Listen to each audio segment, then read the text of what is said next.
melhor possível, lobinhos e velhos lobos. Vocês já se perguntaram o que aconteceu com o pai lobo? Onde ele foi parar? Vocês já perceberam que ele só aparece no primeiro capítulo do livro da Jungle? Como um personagem que nós encontramos em tantas alcateias espalhadas pelo Brasil, na figura dos velhos lobos, é tão pouco mencionado num livro da Jungle? Antes de responder isso, eu peço que você se inscreva no nosso canal, ative o sininho das notificações, porque você vai receber todo o nosso conteúdo, e deixe seu joinha e seu like, porque é muito importante para o nosso trabalho, é muito importante para nós. Vocês percebem ou não percebem que o Pai Lobo só aparece no começo? Ele não aparece mais. Aparece Kaa várias vezes, Balu várias vezes, Bagheera várias vezes. A própria Raksha aparece pelo menos 3 vezes no livro da Jungle. A exemplo do início, como vocês sabem bem, no momento em que o Mowgli queima os bigodes de Shere Khan, ele vai se consolar dentro da gruta, da caverna, e Raksha dá palavras de força a ele. E também no momento que ela conduz a mãe biológica de Mowgli, a suposta mãe biológica de Mowgli, Messua, até a cidade de Kaniwara, quando tentam matá-la juntamente com seu companheiro naquela aldeia em que depois há o avanço da Jungle. Mas o Pai Lobo só aparece no começo. Isso pode ser por uma série de questões. A própria maneira como o autor escrevia e que de repente ele precisava passar a mensagem dele através de outros personagens. Mas enfim, a nossa interpretação da figura de Pai Lobo é uma figura que vai ser de acolhimento a Mowgli naquele princípio, que vai juntamente com Raksha garantir a presença dele ali, pronto para lutar contra Shere Khan na caverna e pronto para lutar com os lobos caso ele não fosse aceito como se fosse um filhote dele.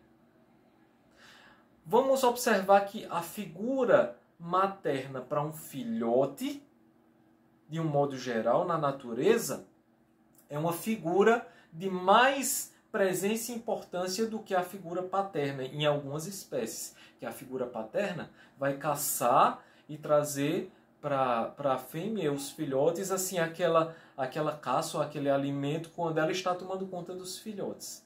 Às vezes a fêmea sai sozinha, deixa os filhotes sozinhos e voltam, mas a fêmea está mais presente. Essa mescla dentro da fábula, dos costumes dos animais com o costume dos homens, ficou assim muito misturado, miscigenado dentro da obra de Kipling. Ele tenta trazer e misturar bem essa coisa. Mas isso pode ter algo muito interessante por trás.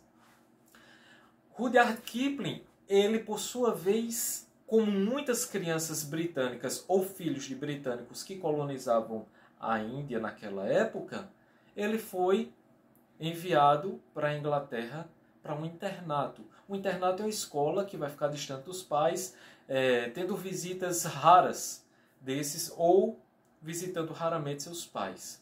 Isso é uma questão. Isso marcou muito negativamente a vida de Kipling, o escritor. Tá?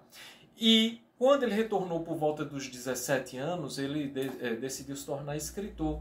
Possa ser que de repente ele queira passar essa questão de um pequeno trauma, né? Porque a figura paterna é quem decide isso, né? E ele vai dar mais ênfase à figura das fêmeas, ou simplesmente pela percepção dos hábitos das fêmeas na natureza.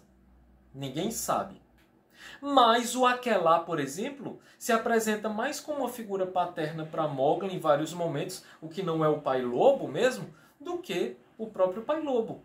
Isso é visto em algumas edições de filmes que saíram, em que a própria figura do Pai Lobo ela é retirada e o Aquelá substitui como se fosse até o companheiro de Raksha e essa figura paterna para Mowgli. Não sei se vocês já viram essa edição, né, de filme. Mas, para nós, o Pai Lobo sempre vai ser essa figura paterna. Essa, como o próprio nome diz, essa figura que vai acolher, que vai garantir a permanência de Mowgli ali. Mas curiosamente, ele não aparece mais.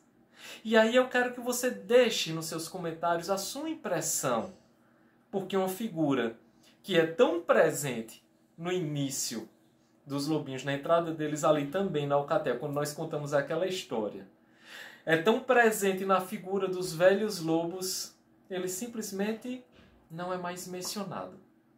Somos do mesmo sangue, tu e eu, o melhor possível.